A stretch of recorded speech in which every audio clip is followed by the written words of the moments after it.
Okay, this is the second lecture that you've had in this particular course, and it's the first one that's taking us into the monotheistic world, the intellectual world of monotheism.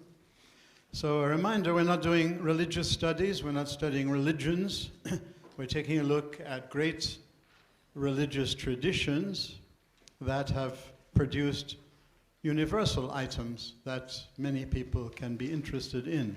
So it's not a course in religious studies, it's not a course in philosophy of religion or anything like that. It's a CVSP course where we're interested in the dialogue that takes place between cultures, between traditions, and how exciting this has been over the centuries, how we all live on what has happened before us, not just scientifically, but also in terms of human thought, human art, human poetry, human thinking, generally speaking.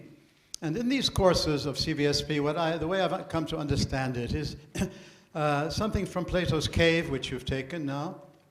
And basically, the way I understand it in Plato's Cave is that the prisoner who has to be turned around, what that is a symbol of, amongst other things, is that every human needs to have a wake-up call to recognize the philosopher within her, within him. We all have a philosopher within us. And going back to the root meaning of philosopher before it becomes a technical position in a university or something like that, philosophy means the love of wisdom, and the philosopher is the lover of wisdom. And I understand Plato's cave story to mean basically that we are all not lovers of wisdom, we are all lovers of power, etc., and we're all in the cave, and wisdom is to recognize our ignorance, because this was Socrates' starting point. Apollo had said Socrates is the wisest man in Athens. Socrates was very skeptical about this, but as a rational thinker, he investigates it and discovers finally that he's the wisest man in Athens because nobody really knows anything in terms of wisdom, in terms of profundity, but he's the only one. So therefore, he's the wisest man because he's the only one who knows how much he needs to know. And this is really the whole motivation for everything we do at university and in the humanities, to try to wake ourselves up constantly to the fact that what is it that we're in love with? What are we devoting all our lives to, etc.? Is it just the power in one way or another, success, wealth, prestige, etc., etc.? Or what about that aspect of our humanity where we really want to know what things are all about? Ask ultimate questions, the why question. Why are we here? What's the meaning of life? What are we doing? Who am I as a human being really? And ultimately, what about others around me? You know, is hell other people, as Sartre will say in the 20th century? What about other people? How am I to look at society?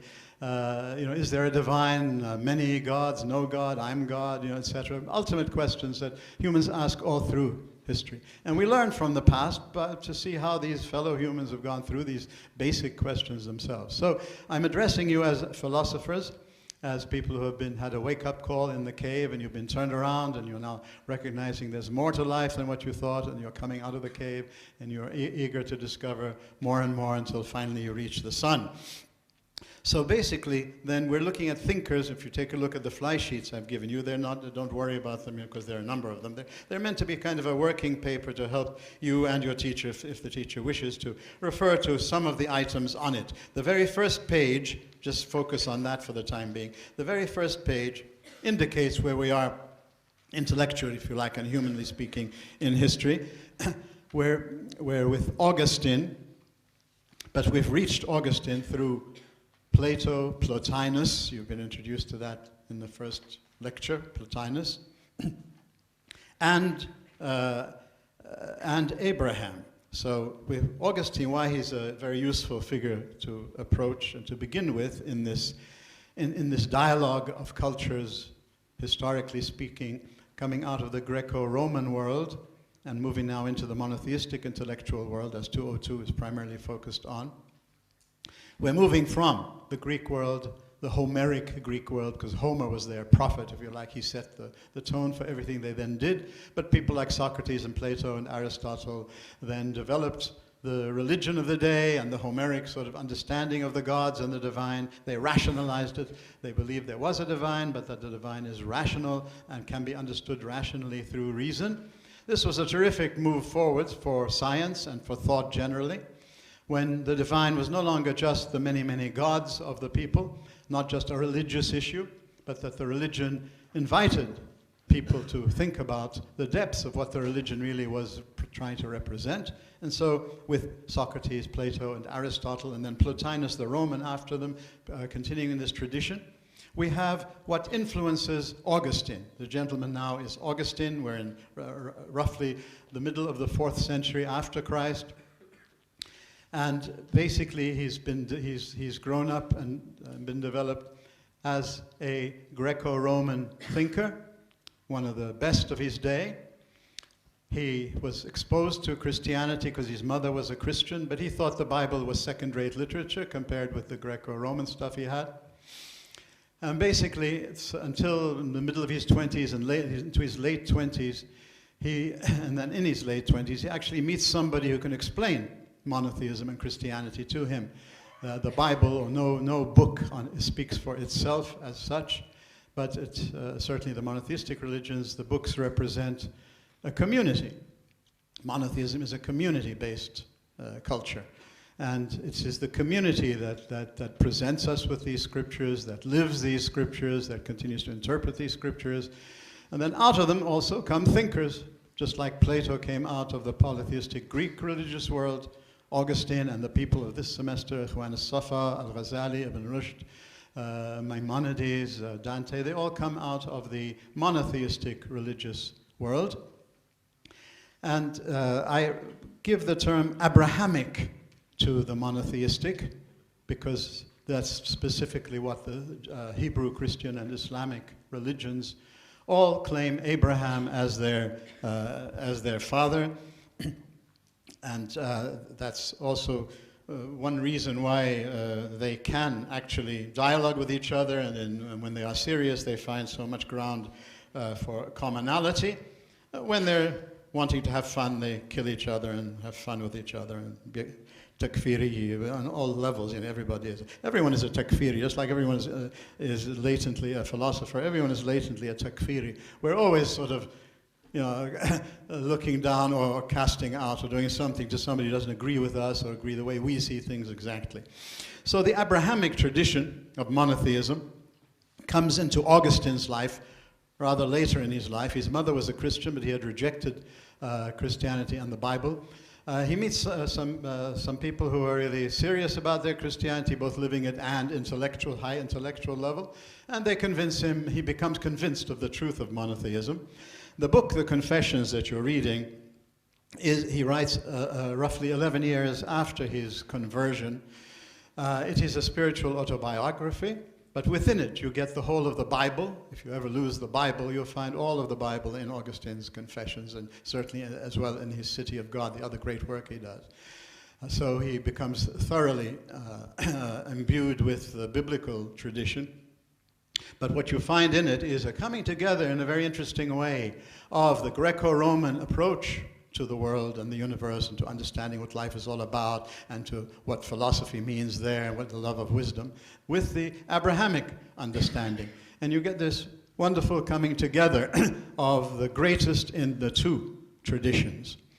And this was something a great philosopher once taught me early in my days. Always look for the best in each tradition. You can easily find the worst, and you can sort of blow it away like a straw man. You know, you can easily criticize something that doesn't seem to agree with you. It's more critical to actually search for why are things alive. So in the 21st century in CVSP, we only deal with texts that are still alive. So your task is, well, what's the life that these texts are presenting us with? And as we find the life in each of these great cultures, that's the tradition we ought to be living with as 21st century critical thinkers at universities, seeking to learn more and more about that whole global now tradition, and what is the best in each of these, and being excited about those times in history when things actually came together in a harmonious way rather than always fighting each other. So much of the story of CVSP 202 is the story of when monotheists actually worked together and when they actually interacted with the Greco-Roman cultures and civilizations, and when there was a tremendous step forward in human thinking that led to the great things in science. Science comes out of the Christian and Islamic monotheistic worlds. It doesn't come the science we live in. All cultures do science, but science as we understand it today, remember, comes out of these cultures. Don't take it simplistically and think that science must be against religion or something. Figure out why. What was it that led these monotheists to actually do science? In fact, one might look at it, modern science, as a coming together and a fruition of the life in these two great traditions. The Homeric world and then the philosophical Homerical world, represented here by Plato and Aristotle and Plotinus, had taught us to think of the world as rational, and therefore you get rationalism when the world is rational. We are rational by definition as human beings, or we wouldn't speak to each other. But sometimes we're not very rational in our behavior, but as a definition, we're rational. The problem is the world we live in rational? Is it just random? Is it tragic? What is it? Is it the rationalists taught us to believe it was rational, and therefore gave a great impetus to study it. Because if it's rational, if it's lawful, and we have reason, we can discover these laws, that's a great impetus for science. But monotheism brings in incorporating this and saying that, yes, this world is the creation of God, and God has given us reason, and God at least is rational, he's more than rational in monotheism, then again, so you have the impetus to do science. What's interesting about what monotheism has produced in our modern world is to keep the human aspect of science alive. That it's not just enough to understand the world scientifically, mathematically, astrophysically, evolutionary-wise. All these are wonderful. You should get into all of this and learn all the exciting things that are happening as science progresses. But the human element of how are we to use this? How are we to make use of this? Who am I as a human being fully? That's where you get existential philosophy coming in, where the existential philosophy brings in life, the actual life you're living, the world, the experience and the knowledge you get from your life, so you can encompass that your strictly mathematical, astrophysical, biological information with more and more of human knowledge, human wisdom. And that's where it's a useful way to separate wisdom from simply knowledge, sometimes ma'rifa, ilm. There are different words that are used to distinguish between wisdom and knowledge, but when they are distinguished, usually it means something that what existential philosophy insists on, that there's a wisdom that comes through our daily life, a knowledge that we can never get just through our astrophysics and our evolutionary and all the other wonderful things we do. And this is what Augustine's greatness is in. Augustine was the first philosopher, great philosopher, to influence all of philosophy that comes after him by bringing in this existential aspect from monotheism, because in monotheism there are no proofs for the existence of God. God is beyond proving mathematically and scientifically. The Greeks thought they could develop proofs for the existence of God, and we'll see how the monotheists try to use these proofs. But the basic heart in monotheism is experience, life, witness.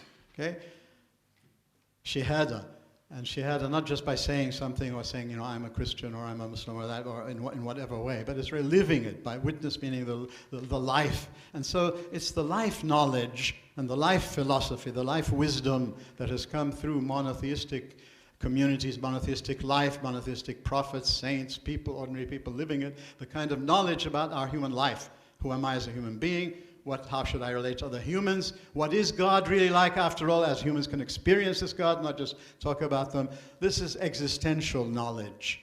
And so Augustine in the Confessions, which he writes roughly 11 years or so after his conversion, and after he's had 11 years of living monotheism, and the great mind, the great Greco-Roman mind, working on all of this, he brings together, this is his great achievement really, and that the Confessions is an expression of it if you ever read it all and try to understand it and relative to other philosophical works. That's the greatness of it. Whether you agree with what he's saying or you don't agree with what he's saying, he's basically describing what has happened in his life and then reflecting on what has happened to him in his life through his Greco-Roman apparatus.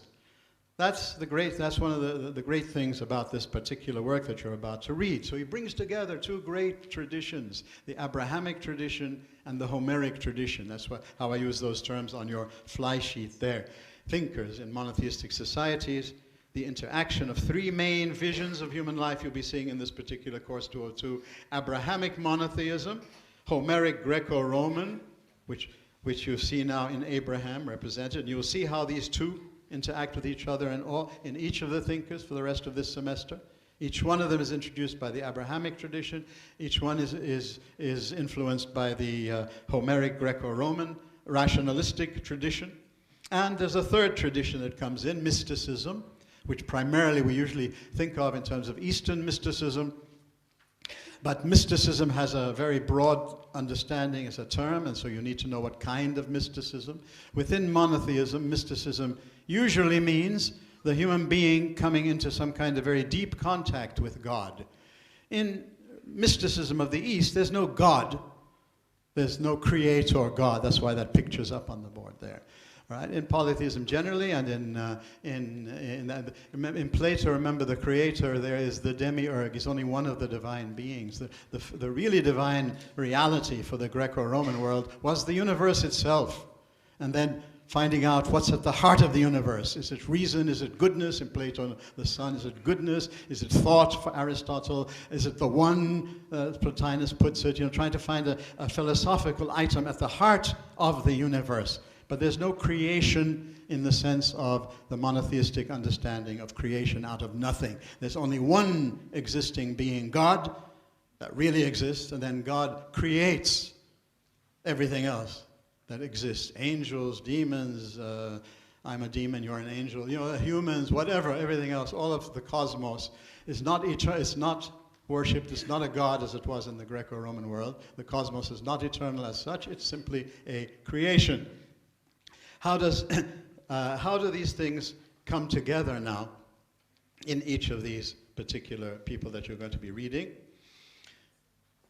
Basically then, the notion of understanding the universe, having a knowledge of the divine, coming to know the divine, has two approaches. The Greco-Roman approach through Socrates, Plato, and Aristotle. For Aristotle, contemplation of the philosopher leads to a kind of a unity. And this is close to mysticism. In mysticism, there's no God, but through TM, transcendental meditation, yogas, and these practices which are done much more in a much more serious way in their own countries, of course. But through this kind of mysticism, you learn to go out of your normal consciousness into cosmic consciousness. Those are the Western terms that are now being played around with as it becomes marketed to the West. But in mysticism, the basic notion is the human has a force within him.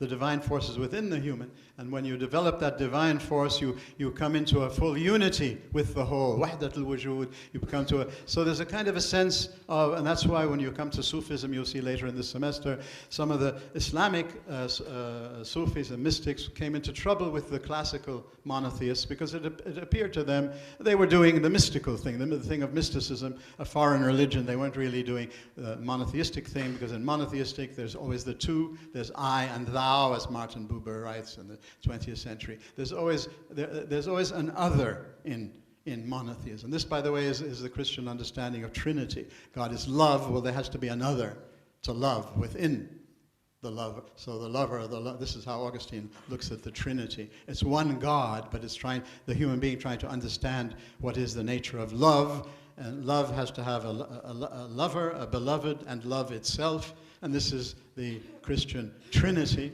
a term that was formulated philosophically and theologically much later than the scriptures, so it's only an attempt to put into words or into philosophy an understanding that the divine is dynamic, vibrant, and since the scripture did define God as love for Christianity, well, love is not just self-love, loving yourself. Aristotle had posited and defined God as thought. But what does thought do? Thought thinks. And what does thought think about? Well, itself, because thought, the greatest thing in the universe, would never think about something other than itself. So it's a kind of a self-enclosed divinity. All right? The monotheistic divinity, of course, in any of the religions, is outgoing, creates, cares for, forgives, Ar-Rahman, Ar-Rahim, Mahabba, etc. And so there's always an other. There's no conflation of the human or anything with God. That's shirk, that's polytheism. So basically, Augustine develops this notion, and in the work itself, he presents mysticism, this third great vision. I'm now going through basic things that you'll be dealing with in the semester. He deals with mysticism, interestingly, in both ways. In Plotinus was a form of rational mysticism. Through the development of reason, you could then become united with the one in a mystical unity, full mystical unity. He speaks about this in the early part of the writings. And then after his monotheistic experience and sort of becoming into a relationship with supposedly the monotheistic God, he and his mother at one point are together sharing and praying, and bin khutfu, as we say in monotheistic thinking. They get caught up into a mystical, a very strong and powerful experience of God, but they never confuse themselves with God, because in monotheism, that's the understanding of monotheism. God is beyond. Allahu Akbar. Yahweh means God, you cannot define me. I'm not a Zeus, I'm not a Poseidon, I'm not an Apollo, the first term of monotheism. So this is just to put you a little bit into the philosophical issues and theological issues that come up out of how people look at the divine. In this particular semester, you're going to see the interaction of two great intellectual ways of understanding the divine: the Greco-Roman way, through Plato's cave, as he comes up and recognizes goodness. For Plato, goodness is the most divine reality, really. There are many divine realities, many eternal beings, so he was not monotheist. But the heart of the most powerful reality in our lives is goodness, and reason will lead us to understand that. For Plato, however, you cannot define goodness. So that's why Plato is more amenable to monotheism, Allahu Akbar, because even for Plato, goodness is something to be experienced, to be aware of as a rational being, but you can never define goodness. Aristotle had no such qualms. He's much more the sort of hard-nosed scientist, supposedly, or he represents that, even though as a human he was much more than that. But basically for Aristotle, he had no hesitation to define his God thought, to even define what does God do all the time? Thinks. What does God think about all the time? Himself. All right? So here you have so many different ways of the mind leading us to think about an infinite reality, which we never stop sort of thinking about. The richness of our situation in the 21st century is we have so many different options. And that's one of the things we try to introduce you to in these courses, just a little taste of the variety. So to get you away from being brainwashed in any particular way, and certainly, hopefully not by any of us, but there isn't one answer to these issues. There's a great human tradition of interaction and experience, existential. That's what's interesting, is when you look into the experience of people who talk about the divine and express the divine, because for many of them, they are existential without even using that word. But Augustine is the one who does it in such a way that especially 20th century existentialist philosophers really look back to him as having practiced the methodology. They now are seeing that that's what philosophy should be doing, not just the abstraction. That's taken for granted, ABC. Math and science and logic and argumentation. If you don't do that, you're not going to be talking philosophy. But you need to see, where does this take you to? Where does this launch you into? And for the existentialist thinkers, it launches into your using this apparatus on your everyday life. So that's the meaning of existential as opposed to theoretical, abstract. Existential doesn't mean passionate feelings or something like that. It means holistic. And it means primarily the kind of knowledge that you get from everyday life, so that somebody who's never been educated could be actually more knowledgeable, more wise than somebody who has 27 PhDs. Okay, this is a little bit about the moving now into monotheistic thinking out of the Greco-Roman world and out of the Abrahamic monotheistic world. All right? So on that very first page there are just some items there that you may find useful, your teachers may find useful, but it's really to kind of give you at least some terminology there, and I'm not going to be able to go through it at all now, but just in terms of the main categories of thinking when you think about a worldview, when you think about, a philosophy of life, not just technical philosophy. All right? Every human has some notion, conscious or unconscious, of the divine. And the divine can be many gods, one God, no God, I'm God, right? So that's why I use these categories so that are not specific to any one culture or any one religious tradition. The divine, all right? And these are some ways that, the main thing there, of course, is that generally speaking, Greco-Roman world teaches us to think about the divine in impersonal terms. A force, a divine power, all right? There is a divine. They weren't, these thinkers were not atheistic, right? There is a divine force, but it's a divine, impersonal force. You don't pray to it. It's not concerned for you. It motivates you to use your reason more and more and more. And the more you use reason, the more divine you become. Really, that's kind of the impulse. And for Plato, the more you then use your reason and what you've gotten for the polis, coming down into the cave, for humanity, for society, the more developed you become. The more your reason is not fully developed in the cave story. Not until after you've had the vision of everything, how goodness affects everything, everything's integrated rationally in this kind of a way, but you must come back down. The forcing down into the cave is reason. Your reason is still not fully developed if you don't reason. All of this is so you can serve humanity, and even if you have to suffer.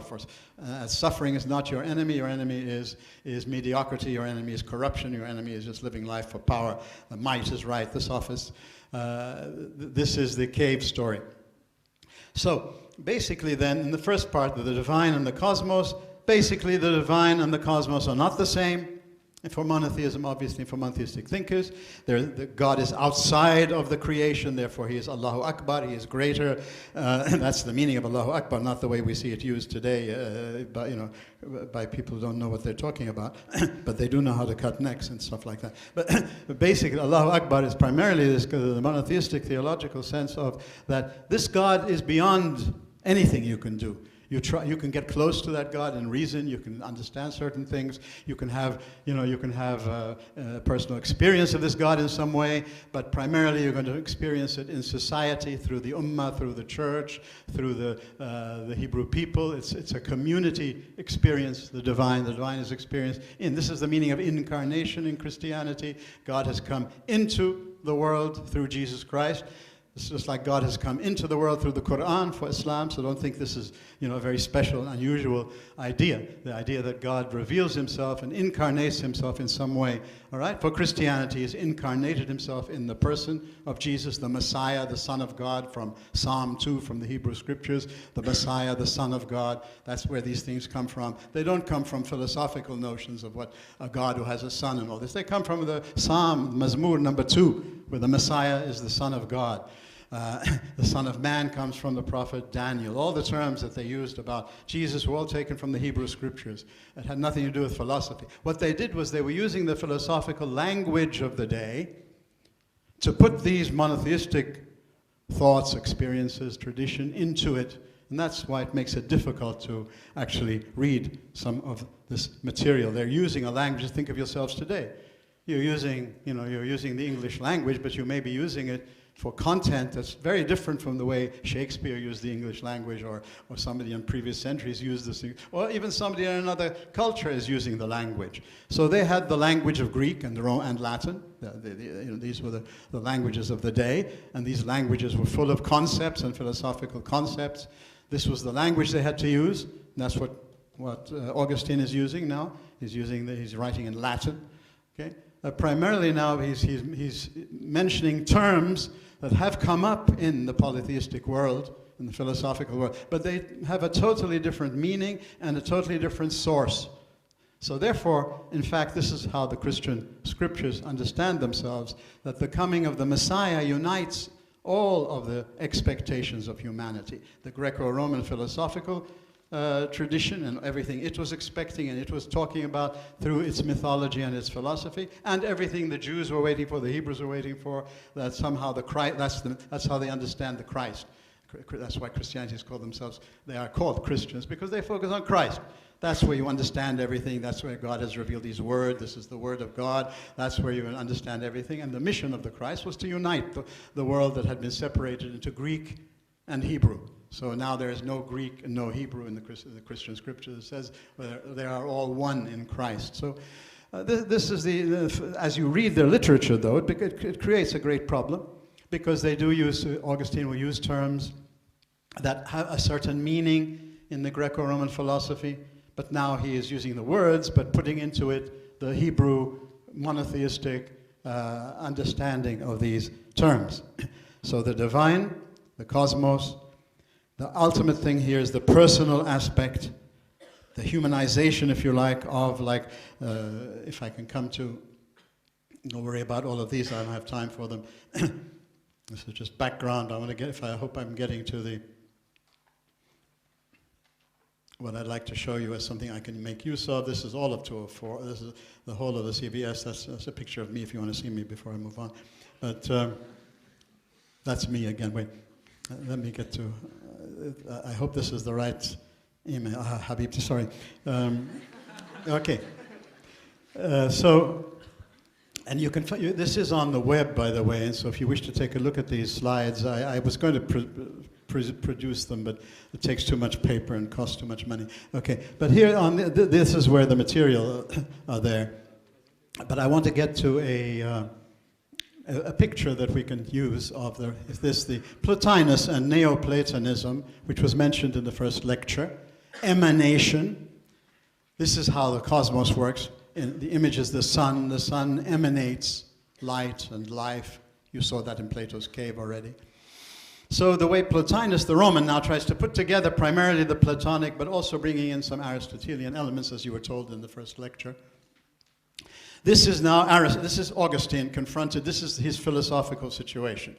He moves through all the philosophies of the day. Manichaeism, which presented itself as true Christianity, which taught primarily there are two ultimate powers, one for good, one for evil, and this solves the whole problem of evil, but they didn't believe, therefore, in free will, because for Augustine, it's all about free will. Evil comes through free will. Evil is not a creation of God. Evil is when a free will uses something God has created that's good, when it uses it in a twisted and corrupted way. That's what evil is existentially. That's how we experience evil, not abstractly in some way, it's God's fault that there's evil. But for Augustine, as he came to realize, it's he who's doing evil with his free use of good things for his own selfish purposes and against that. But here in this system, the Plotinus system, this is how he put together now the whole of the Homeric tradition into the one, which Plato had used in one of his dialogues. The one is the ultimate reality, but the one is totally impersonal. Does not care about anybody other than itself. So this incorporates Aristotle's thought thinking itself. The one emanates by necessity. In monotheism, God creates freely. God didn't need anything. He didn't have to do anything. God creates out of purely love, out of purely sharing, purely giving, purely wanting to do something for something other than himself, not self-enclosed, in other words. The one is self-enclosed, but it emanates, just like the sun emanates by necessity. You don't ask the sun, oh, thank you, sun, today because you gave us light and life. The sun gives light and life. So this was the image that they used for the divine. That's what the divine is, a power, a force, a great reality that emanates. And that's what we deal with. We deal with what it emanates. It emanates, first of all, the world of the intellect, and then the world of the soul. And then there's a further emanation, which is a minor emanations, when the lower part of the soul emanates body, and then body emanates matter. And so in this system, if you can see it there clearly, evil is a function of being farther away from the source. The farther away you get from the sun, the less light, the less warmth you get, Okay, so the farther away you are from the divine, the more, that's evil in this system, you see. There's no evil as such. So this appealed, of course, to the monotheistic mind, that, God is not responsible for evil. It's just a matter of imperfection, a matter of being farther away, or something like that. This was the Plotinus system. The one emanates the intellect, the world of the intellect, the world of the forms, but then there's a further emanation into soul. And soul for Augustine and for here meant primarily memory, understanding, and will. Okay, so we have a consciousness, a memory. We have an understanding, and we have a will, all right? That's our soul for Augustine. That's how he reinterprets this. But the soul is the soul for, the Platonic soul primarily for Plotinus. Augustine makes it a monotheistic soul by focusing on the will, right? For Plato had not focused on the will. For Plato, there are the three aspects, the rational aspect, the spirited aspect, and the appetitive aspect. That's the soul. So basically then, what does Augustine do? He takes this as the language, the expression. He has to put it into some philosophical thing, but he totally transforms it. And that's the point that one has to miss. What he has done for philosophy is by transforming it monotheistically, he makes it existential. It gives it that human aspect to just simply abstract thinking and thought. What does he do? The one becomes God. God does not emanate by necessity, but creates freely. What God creates is intellect, of course, and soul. But soul is memory, understanding, and will. They're all on the sheets, by the way. Later on, spend some time on it, and you have plenty of time in classes with your teacher. But basically, to give you a basic idea, memory means your consciousness, your awareness, and particularly for him now, he develops your historicity. History was never very important for the Greeks and the Romans. For the monotheists, it's extremely important. History is when God creates the world, and history is when God ends the world with the judgment, and then true life comes when, after we have all decided how we wish to live, when life has been perfected either as a heavenly life or as a hellish life, and you'll have two cities, two societies separate from each other. This is the intellectual notion of heaven and hell, not sort of the popular religious notions. That heaven and hell is the perfection of our humanity and socially with others who think alike, who have done alike, all right? That's going to be the heavenly eternity. The hellish is those who want to live in a different kind of a way, and they'll get their way forever, far away from anything that's God or godly or divine. They get their choice. So basically, however, the one then creates, the soul that we have is our, first of all, our consciousness, our human consciousness of past, present, and future. And again, for philosophy, he's the first philosopher to emphasize the future. And only a monotheist would have done that. Because the monotheist is living for the future, living in hope. Hope is not inshallah for them. For them, they believe they are sure. Faith is assuredness, and therefore an assuredness that the future is assured for monotheists. So hope, therefore the future. Therefore the future is all important. Right now what's influencing us is our future, more than anything else. You're sitting here and bothering with this boring lecture because you're afraid you won't get a grade if you don't listen to it or something like that, all right? So the future is affecting you right now. You say, your past, you're living in it, okay? If you've hated teachers before, first take a look at me and you'll hate me because you're carrying your past experiences with you. So present is nothing. Present is simply this dynamic interplay of our historicity. Man is the historical animal, not just the rational animal, the political animal, the social animal. Man is the historical animal, and this influences modern existential thinking extremely. Historicity is so important in defining who we are as human beings. We're not ahistorical. We won't understand ourselves through some abstract dogma or belief or system. Historicity, that's memory. Understanding means we are lovers of wisdom. That's the philosopher in us. We seek understanding. But understanding for him comes through existential experience and rationalistic thinking. All right? And that's what faith is for him. Faith is not a dogma. It's not he didn't suddenly come to believe in these dogmas. He now started to experience the life of faith, the life of living this truth. Because that's what monotheism is all about. If there are no Jews living the monotheistic God, their prophets come and say, you are giving a bad name to God. You are preventing other people from coming to God because you're not living the right witness. For Christians, it's the same thing. For Muslims, it's the same thing. The notion of monotheism is life, is community. So basic monotheism is communal. It's not individual salvation. That's more the mysticism and other philosophies of life and Aristotle's contemplation. So basically then the understanding is, he thinks understanding is not just the rationalistic understanding that he brings with him from the Greeks, but it's existential understanding. Bring in the life. He says, before I had faith, it was like the door was closed. I had abstract beliefs about, the poison of religion, and religion is stupid and it's for idiots and all of this. When I opened the door, I was now able to come into what it really is, use my mind on it, and then really understand it. And so he developed, this is the existential approach to knowledge.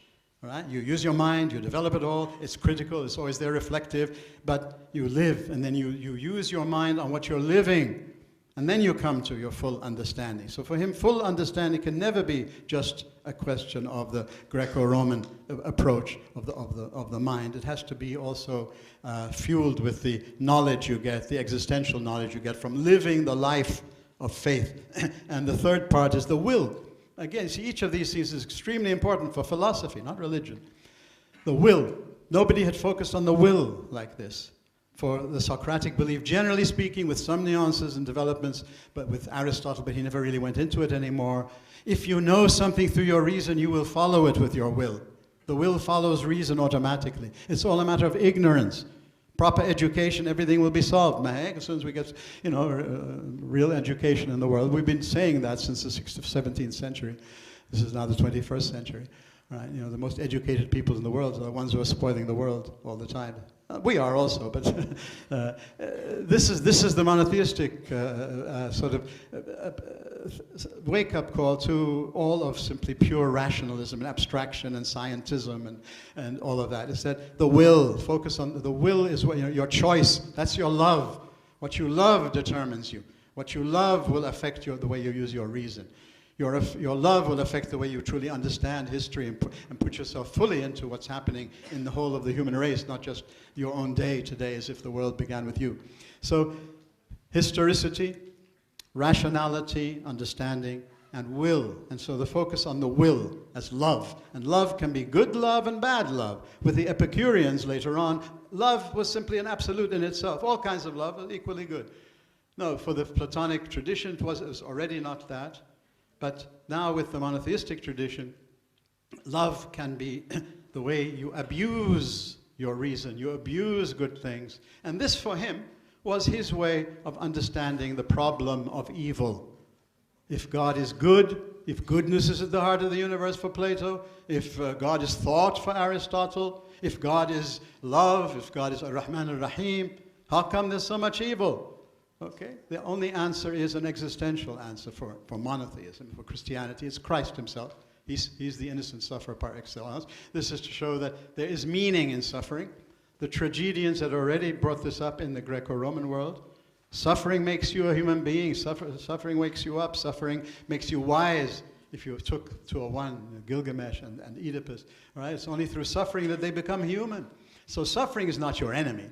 To sort of think the whole of, everything depends on how we can say, well, how come there's suffering? Well, suffering is not your worst enemy. Your worst enemy is like in the cave, being in the darkness, living for power only. Might is right.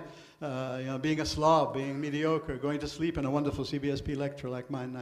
That's what you should be afraid of, not suffering. For heaven's sake, that's baby talk.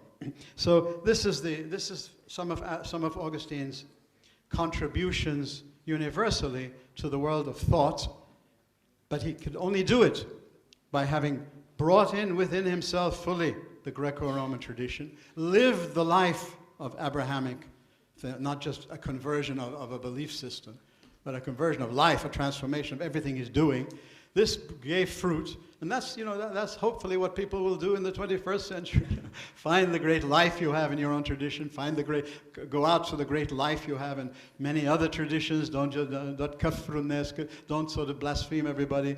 Okay, they're different from you. They may do things that you think are wrong, wicked. That's fine, but there must be something living in what Daesh are doing today. I ask myself this. You may, if there's anybody from Daesh, really, I love you all. Don't be upset with me.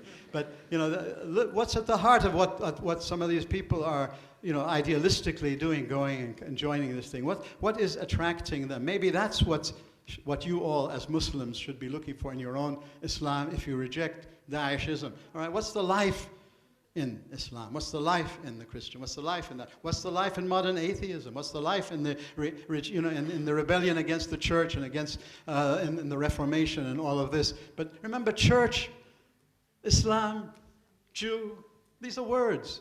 The church are the people. The Ummah, the Islam are the people. All right. So don't say the church was against science. Say these idiotic leaders at the time were against The church are the saints, or the people, or the whole traditions, not the leaders at any one moment. And hopefully, Hebrews and Muslims might try to understand their own religions in this way without going against anything that's sacred in their religion and all of this. But see, what's the human life, the existential, throbbing life that's in these things that led them to survive into the 21st century, and then be open to the agnostics and the atheists and anybody else who wants to help you see. But hopefully, the message today would be more to the atheists and the agnostics. For heaven's sake, don't keep talking about these cliches about religion and science and Galileo and there's other people than Galileo in the history of Europe, all that. So it's more the in the academic world. Maybe not here because maybe some of you are still very traditional. I don't know.